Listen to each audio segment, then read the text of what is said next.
As we mentioned, a ceasefire agreement has been reached between Israel and Hamas. The deal calls for the release of Israeli hostages held by Hamas and the release of Palestinian prisoners held by Israel. Joining us now is Dr. Evelyn Farkas. She's Executive Director of ASU's McCain Institute. Evelyn, always a pleasure. Good to have you here. Wanted to talk to you on this. This is a momentous day. Why a ceasefire and why now?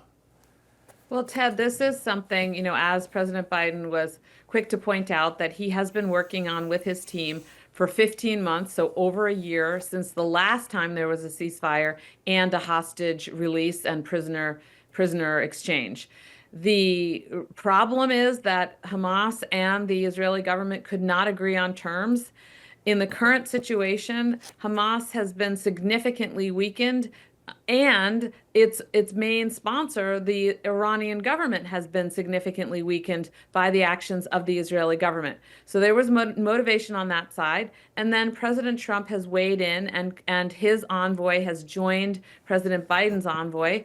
And together they put pressure on, frankly, the Israeli government, although of course Hamas as well, to come to a ceasefire. It's not the end of the war, I think we all need to understand, but it is really important. And from a humanitarian perspective, it represents great hope and progress for the people, the families waiting for the hostages to come home, including Americans, and of course for the people of Gaza who have suffered a humanitarian catastrophe. You kind of referred to this, but the impact of this being the waning days of the Biden administration and the incoming Trump administration ready to take over, how much a factor was that? I think it was a big factor. The reality is that the Trump administration, or the incoming Trump administration, so he has an envoy, Mr. Witikoff, I believe is his name.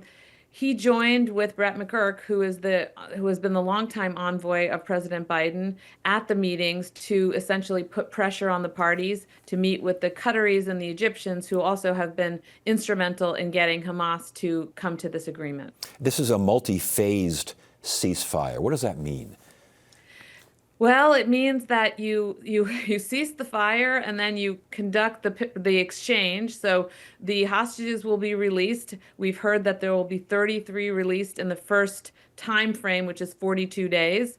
So 33 hostages. They have not specified how many Palestinian prisoners will be released in exchange, nor do we know exactly the sequencing. So both sides will be, expected to hold their fire while these releases happen. The diplomats also have said this is different from the ceasefire we had a year ago, because they are going to start negotiating for a permanent solution, so a permanent peace, and then a road, frankly, to rebuilding Gaza and to having peace in the Middle East, perhaps having Saudi Arabia join the Abraham Accords, which is to say to formally recognize the state of Israel and to work cooperatively with Israel. Yeah, and I think it was a good point. The first thing you brought, everyone acts like, okay, the war is over. The war is not over. It is a ceasefire. The war exists. But Israel's goal was to destroy Hamas. Hamas is still there. Hamas's goal was, I'm not quite sure. We're still kind of working that out. I don't think that anyone would suggest that Hamas's actions would mean Israel would fold and everyone would leave the Middle East. So who is winning this war? Did anyone win up to this ceasefire? Well, Ted, I would say from the perspective of Israel, I think they have won a lot. Hamas is decimated. Already, I think 6 months ago or so, the now former defense minister of Israel said Hamas is no longer a credible military threat to Israel. So Israel is now going after, every last Hamas fighter, which you can argue whether that's militarily necessary, frankly. So I think they have achieved a lot. They've also achieved a lot vis-a-vis the Hezbollah in Lebanon. They pretty much destroyed them as a fighting force, which is why Iran is under pressure and which is why we have the deal. On the other side of the equation, Hamas thought that they would bring a lot of pressure on the international community to help the Palestinians in their quest for a separate sovereign state, or actually what Hamas wanted, the destruction of Israel and a state where, Palestinian state where Israel is today, which is completely unrealistic. And as you said, they have made no progress towards any of their aims. And in fact, they have been dealt a serious blow. Is there a plan for the day after? Is there a reconstruction plan? Is there anything in the works? I'm assuming maybe underground there might be. But I mean, above board, is anyone talking about what's next if this ceasefire holds and if the war does indeed end? Well, the diplomats have spoken publicly about having the Israeli Defense Forces move away, out of certain parts of Gaza, eventually out of Gaza. There is a disagreement still, an active disagreement between Israel and Egypt with regard to where the Israeli forces can be on that border of Gaza that touches upon Egypt. And so that's still an ongoing discussion. There's also a question of who provides for security inside Gaza if the IDF does in fact completely withdraw, because right now only the IDF can guarantee security.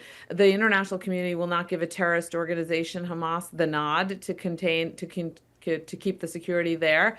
And if another Palestinian force were, to be approved, it would have to be constituted, and they would have to find money to essentially put that force in place.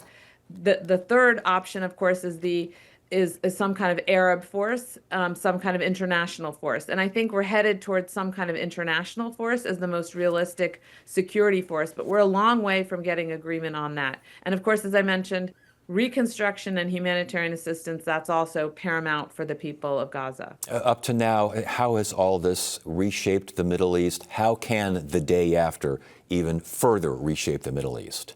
Well, the big game, the big play for the incoming Trump administration and for the United States is frankly putting Iran back in its box when it comes to supporting terrorists all over the region and all over the world. We know we have Americans in America, who were born and raised here, who are inspired by these terrorist organizations on the internet.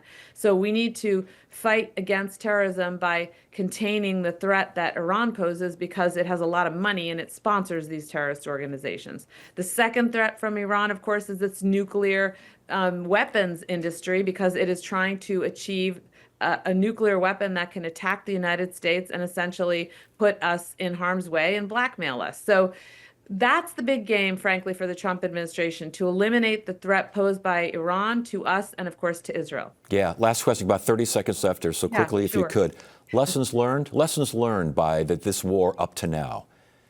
Well, I think you need to effectively be a neutral mediator, and as the United States, put our power and our pressure on both sides equally. And, where necessary, use military force, but also do it discriminately, looking out for civilian loss of life. Dr. Evelyn Farkas, again, McCain Institute, always a pleasure. Good to see you again. Thank you so much. Thank you, Ted.